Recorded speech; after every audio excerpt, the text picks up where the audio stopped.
Qala musannif rahimakumullah wa nafa'ana bihi wa bi ulumi fid dharain amin ya rabbal alamin. Kitab Al-Futuhat Al-Makkiyah ini karya sang maestro ya, sang maestro hakikat atau dikenal dengan Syekhul Akbar, yaitu Syekh Muhyiddin Ibnu Arabi. Kitab ini menjadi rujukan ya semua para ulama-ulama muhakkikin. Penjelasan kita ya sudah sampai pada fi ma'rifatil harokah, yaitu membahas tentang rahasia harokat. Ya, huruf Arab itu kan dari hijaiyah, mulai dari alif ba ta sa ya, soal huruf sudah dibahas, termasuk rahasia-rahasia per huruf. Nah, setelah selesai kemudian yang dibahas oleh mu'alif yaitu ilmu harokat. Harokat itu terkait dengan apakah dia fathah, kasroh, dhammah ya, atau sukun itu.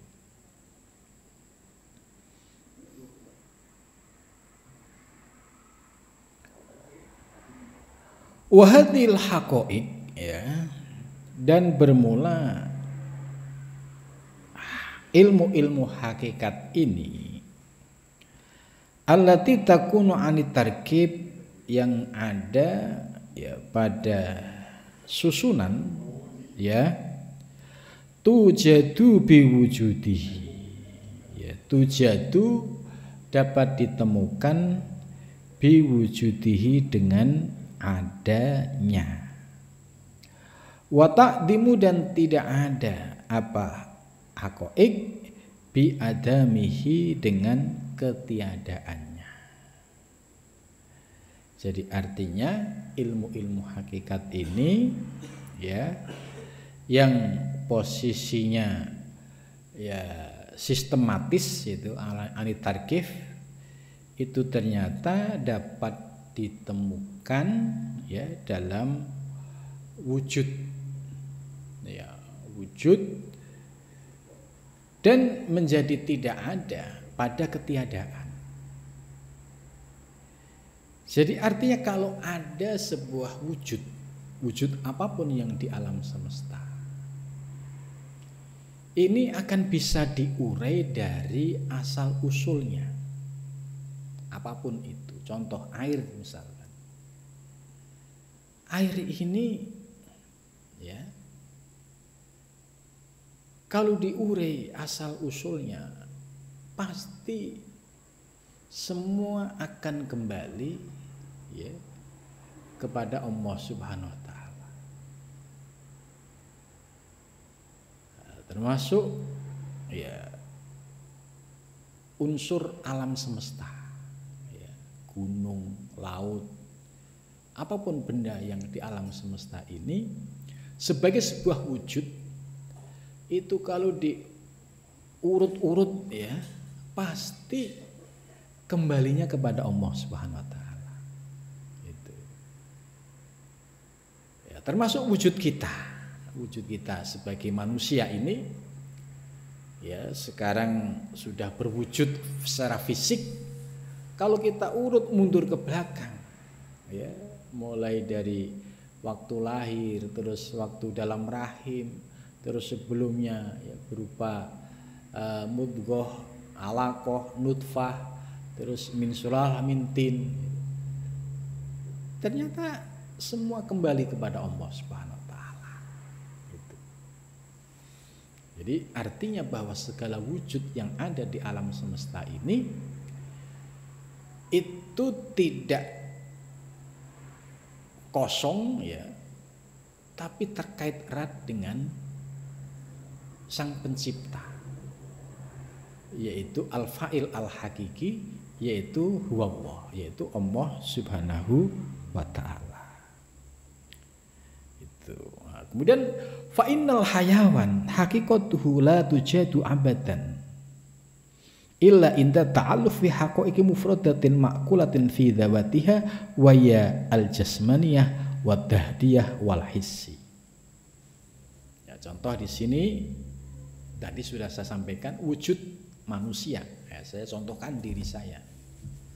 Ternyata kalau ditarik ke belakang, ya dulunya nggak ada.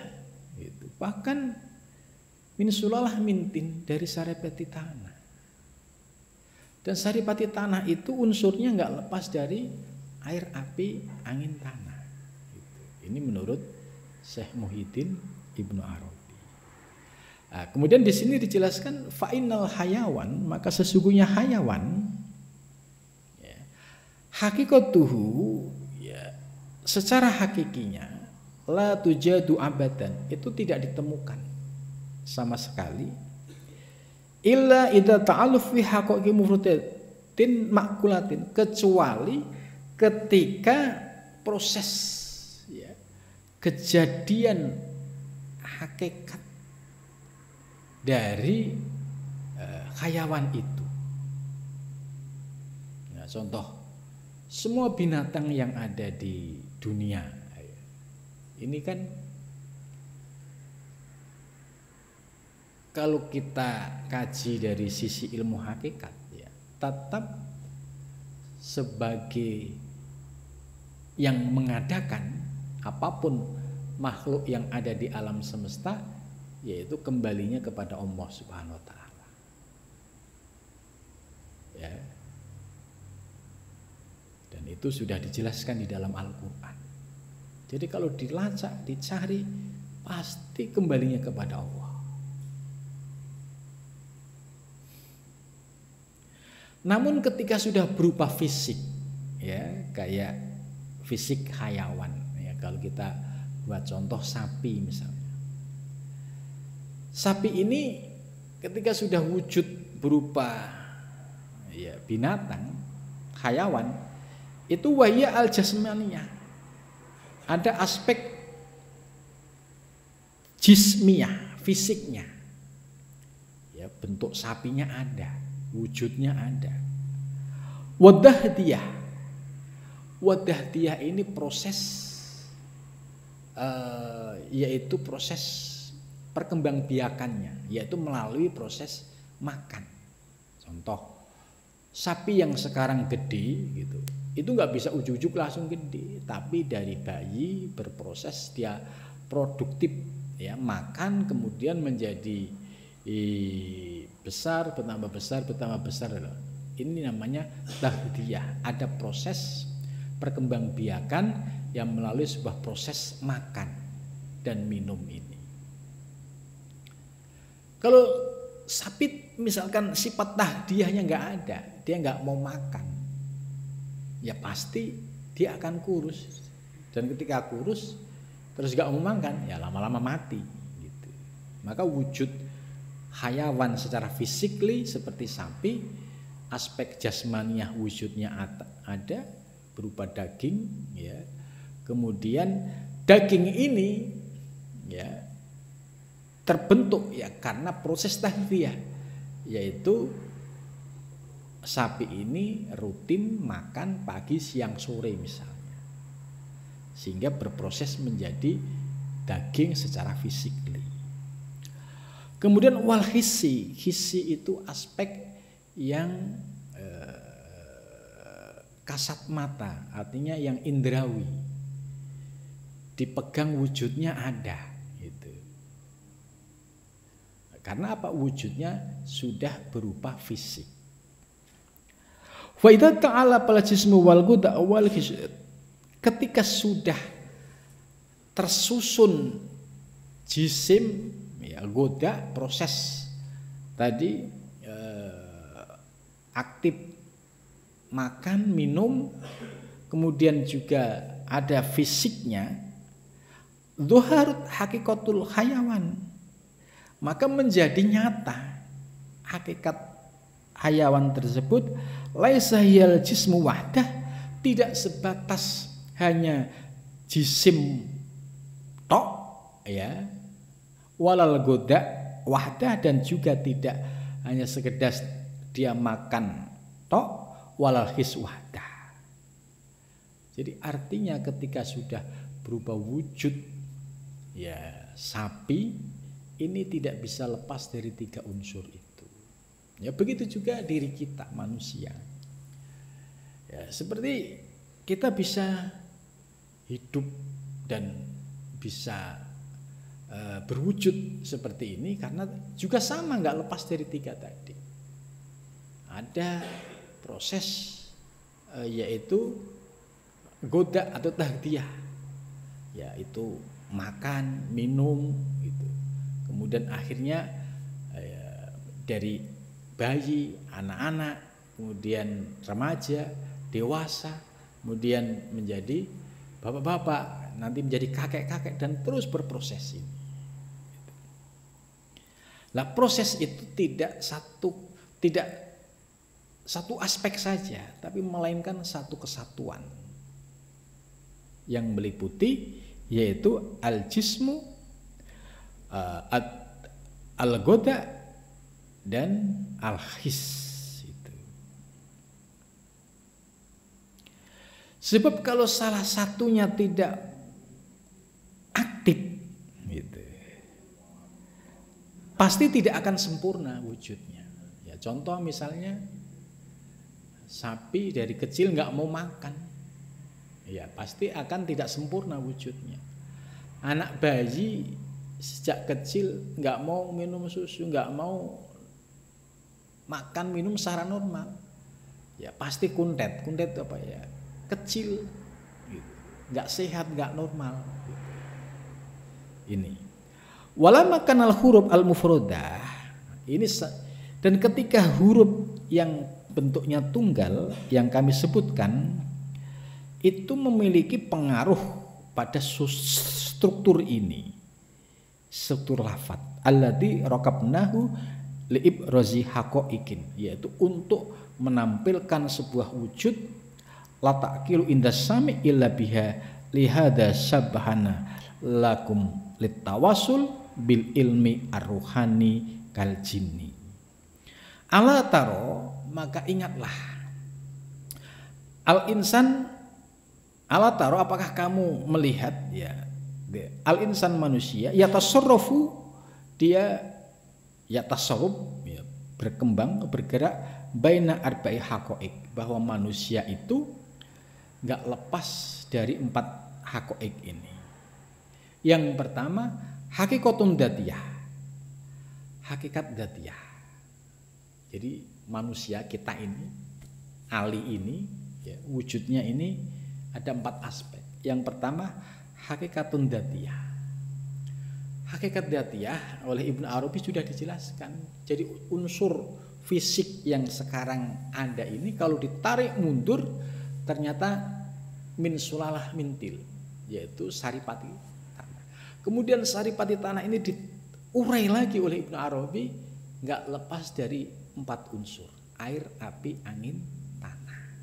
Ini yang disebut hakikatun dzatiyah.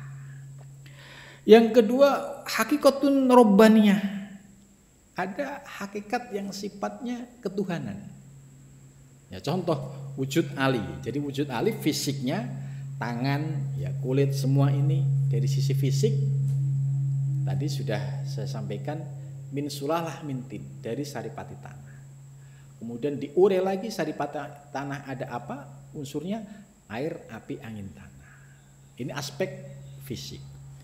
Kemudian ada hakikatun robbaniyah, hakikat ketuhanan, yaitu ruh. Jadi wujud fisik ini bisa aktif, mata bisa melihat, telinga bisa mendengar, tangan bisa bergerak, karena ada robbaniyah, ada ruh. Ruh ini min amri Rabbi. Ruh ini, ya, dari Allah Subhanahu wa ta'ala. Ya, di dalam diri jasmani ini ada spiritualitas, ada aspek rohani. Dan aspek spiritualitas ini yang terkoneksi dengan ilahiyah, dengan ketuhanan. Maka ada seorang manusia yang mencapai pada kemakrifahan karena apa? Karena ada potensi hakikat rubaniyah. Jadi ketika seorang hamba bisa melakukan mengeliminasi nafsu-nafsu yang negatif, ya, kemudian muncul nafsu-nafsu yang positif, ya, maka akan muncullah yaitu potensi-potensi rubaniyahnya. Maka kalau ada seorang hamba yang ma'rifah mengenal Allah, yaitu secara ilmu bisa dipahami karena ada hakikat rubaniyah yang ada di dalam dirinya. Jadi ada potensi ruhani, potensi spiritual yang ada di dalam dirinya. Kemudian yang kedua, hakikatun syaitoniyah. Ya. Dan di dalam diri fisik ini ada juga hakikat syaitoniyah. Syaitoniyah itu apa? Syaitoniyah ini yang sudah bersumpah kepada Allah, ya, ketika dia disuruh sujud kepada Adam menolak, ya, kemudian dilaknat oleh Allah menjadi iblis. Setelah menjadi iblis, iblis bersumpah kepada Allah, wallahi, demi Allah, la uhwiyannakum ajmain, sungguh akan aku sesatkan, ya, seluruh anak cucu Adam illa ibadaka wal mukhlasin, kecuali hamba-hambamu yang ikhlas. Nah, ayat ini menunjukkan bahwa iblis, ya, setan itu sudah bersumpah akan menyesatkan seluruh anak cucu Adam. Nah, kemudian bagaimana cara menyesatkan? Bagaimana cara iblis masuk ke dalam diri anak Adam? Nah, di hadis dijelaskan yajri majrud dam, yaitu melalui aliran darah. Nah, di situ kita akan merasakan ketika kita ada bisikan-bisikan negatif, ya, seperti fahsya dan mungkar, untuk melakukan suatu perbuatan keji dan mungkar, yaitu sudah terdeteksi bahwa itu digerakkan oleh syaitoniyah. Itu. Begitu juga ketika kita mau ibadah, iblis dan setan nggak akan pernah membiarkan kita, maka dia selalu membisiki yang dapat membelokkan, yaitu dengan dibisiki riya. Ya, riya itu pamer, ya, supaya ibadahnya itu bukan karena Allah. Ya, nampaknya pakai peci putih ke masjid, tapi iblis masuk menggoda, kemudian tujuan ke masjidnya bukan karena Allah, tapi nggak enak sama tetangga. Nah, ini cara iblis menggoda anak cucu Adam. Nah, ini harus kita waspadai karena hakikatun syaitoniyah, potensi syaitoniyah itu ada tiap diri manusia. Itu. Selain riya apalagi? Sum'ah. Ibadahnya pengen dilihat orang. Itu. Jadi dia sibuk pengen selalu dilihat oleh orang. Bukan karena Allah lagi. Itu. Nah, ini harus diyakini iblis sedang menggerakkan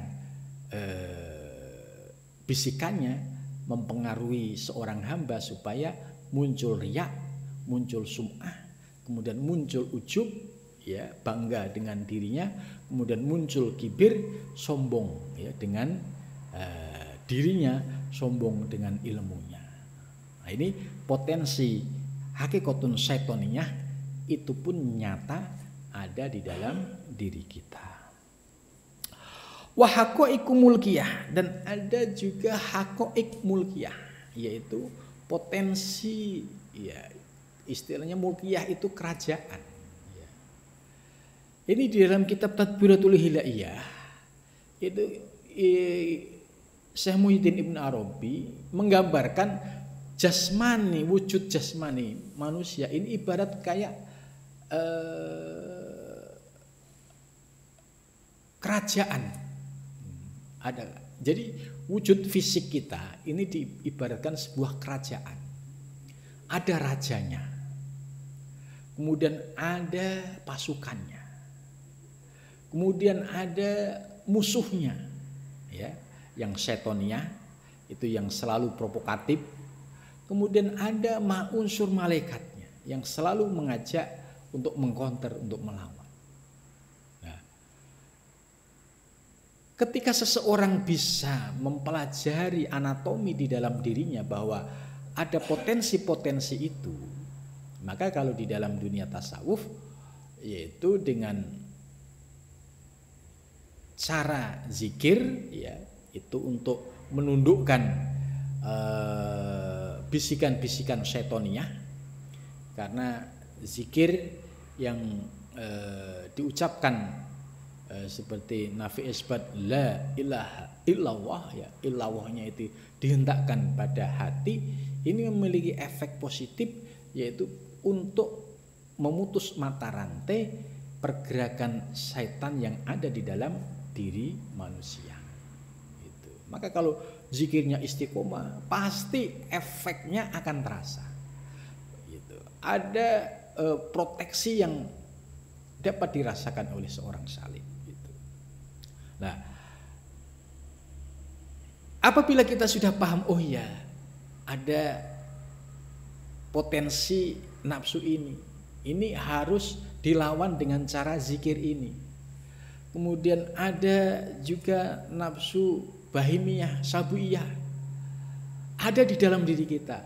Itu bagaimana cara melawannya? Oh, itu caranya dengan puasa. Karena puasa itu sebagai salah satu cara untuk mengurangi, ya, pergerakan-pergerakan hawa nafsu yang bersumber dari perut, ya, amarah itu. Dengan puasa itu akan mengalami proses penurunan tensi. Yang sebelumnya itu amarahnya cukup dominan, ketika puasa, ya, dia sudah mengalami proses penurunan. Sehingga kalau ini dilakukan secara istiqomah, ya, maka ibarat sebuah kerajaan tadi, seorang raja itu mampu mengendalikan kerajaannya. Jadi tidak kekuatan negatif yang menguasai, tapi kekuatan negatif bisa diminimalisir, kemudian yang diberdayakan adalah kekuatan positif, yaitu nafsu sawiyah dan nafsu mutmainnah. Maka seorang salik yang mampu memahami anatomi dirinya ini, kemudian tahu bagaimana teknik melawan kekuatan nafsu bahimiyah, sabiyah dan syaitoniyah, maka dia akan sampai pada kualitas yaitu nafsu mutmainnah ini. Nah, ini yang disebut seorang raja berhasil menguasai medan pertempuran, tidak kalah dengan provokasi, yaitu nafsu ammarah dan lawamah itu. Wasaya tidak karu hadil haqaiq, ini nanti akan dibahas secara lebih detail lagi, yaitu di bab makrifah. Nanti ada bab ma'rifah yang akan bahas khusus secara detail. Wa hadza fi alamil kalimah, ini semuanya ya ada pada alam kalimat. Tuhulu harfin, masuknya huruf, min hadil huruf ala alamil kalimat, fatahaddasa fihi ma tu'ti haqqatiha. Fabham hadza fahamna Allah wa iyyakum syara'ira kalamihi. Jadi pahamilah bahwa apa yang diurai oleh Syekh Ibnu Arabi ini, ya, ilmu yang sangat lembut, ilmu yang sangat dalam. Fahamnallah, ya.